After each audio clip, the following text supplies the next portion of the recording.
মানুষের কাছ থেকে সম্মান পাওয়ার 4টি উপায়। 1. কথা দিয়ে কথা রাখুন। মানুষের কাছ থেকে সম্মান পাওয়ার প্রথম শর্ত কথা দিয়ে কথা রাখা। কাউকে কথা দেওয়া মানে সেই মানুষটা আপনাকে বিশ্বাস করেছেন, আপনারও কোনো কাজের জন্য আস্থা রেখেছেন। 2. অন্যের প্রতি সম্মান দেখান। সম্মান পাওয়ার জন্য সম্মান দেওয়াটাও জরুরি, শুধু বয়সে বড় কিংবা উচ্চপদস্থ লোকজনদের বেলায় নয়।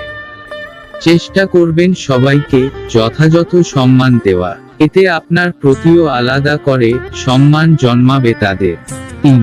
অন্যের মতামতকে সম্মান দিন। অনেকেই আছেন নিজের মতো সামনে তুলে ধরতে লজ্জা পান। তাদের জন্য নিজের মতামত উত্থাপন করাটাই অনেক বড় ব্যাপার। 4. সৎ থাকুন। কথায় আছে সততাই সর্বোৎকৃষ্ট পন্থা। নিজের ওপর যে কাজের দায়িত্ব রয়েছে সেটা যথাসম্ভব সততার সঙ্গে পালন করার চেষ্টা করুন। সৎ মানুষকে সবাই সম্মান করে।